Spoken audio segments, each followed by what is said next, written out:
நல்ல பரிசுத்தவன் என்னன்னு சொல்லுவான்? சார் பாவத்துக்கு தண்டனை இல்லையா? அப்படியா? அதை பத்தி எனக்கு கவலை இல்லை. ஏன்? எப்படினாலும் நான் பரிசுத்தமா தான் இருக்க போறேன். அப்படி வரணும் நீ.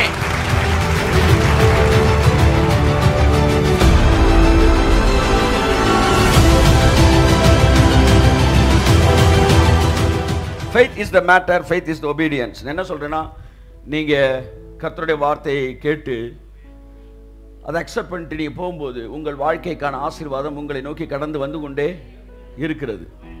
ஆமென். இன்னைக்கு அதான் ஒரு வசனம் ஒருத்தங்க அனுப்பிச்சிருந்தாங்க, காலையில் பேசிக்கிட்டோம். அவரோ தமக்கு பிரியமானவனுக்கு நித்திரை அளிக்கிறார். இப்படி வசனத்தை சொல்லி பல பேர் தூங்கிட்டே இருக்காங்க சர்ச்சிலையும் கூட. கேட்டா பிரியமான நித்திரை தராரு யார்? ஆனா ஒரிஜினல் டெக்ஸ்ட் எப்படி இருக்குன்னா, பிரியமானவனுக்கு நித்திரை அளிக்கிறார் இல்லையா, பிரியமானவனுக்கு நித்திரையிலும் அளிக்கிறார்.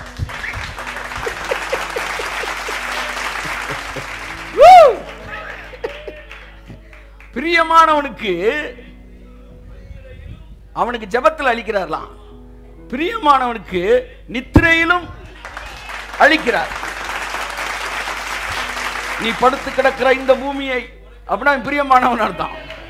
அதனாலதான் சொல்றேன், நீ ஜெபிக்கிறப்ப மட்டும் உனக்கு கொடுக்கலப்பா, நீ தூங்குறப்ப உனக்கு கொடுக்குறாரு.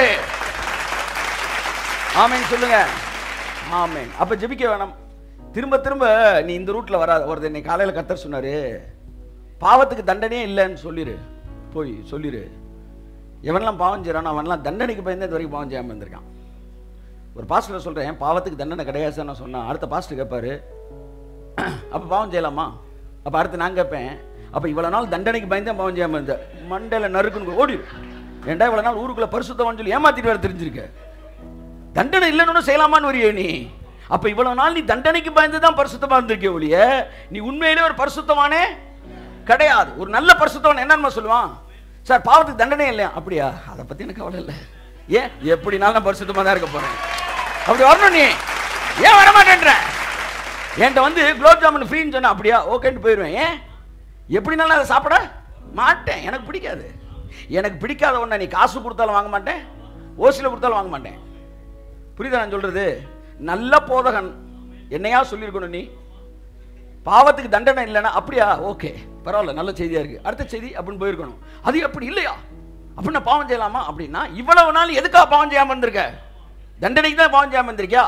அப்போ உன்னை நம்பி சர்ச்சு மக்கள் வேற உனக்கு காணிக்கை கொடுத்துருக்காங்கடா, உனக்கு கை தட்டி இருக்காங்கடா, நீயே வந்து தண்டனைக்கு பயந்தான் பாவம் செய்யாம இருந்திருக்கியா?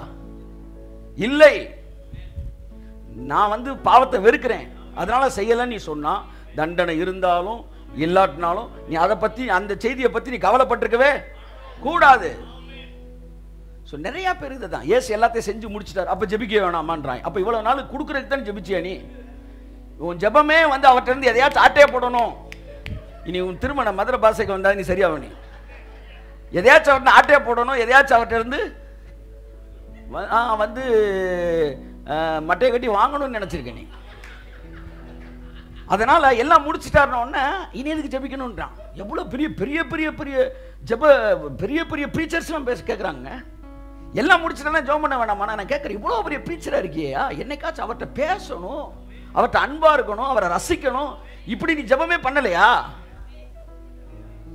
உன்னைக்கே நீ அப்படி பண்ணியிருந்தா எல்லாத்தையும் கொடுத்துட்டாருன்னா அப்படியா பரவாயில்ல, அதுக்காண்டி நான் ஜெபிக்காம இருக்க போறேன், நான் ஜெபிக்க தான் போறேன், இப்படி பேசிருப்ப நீ.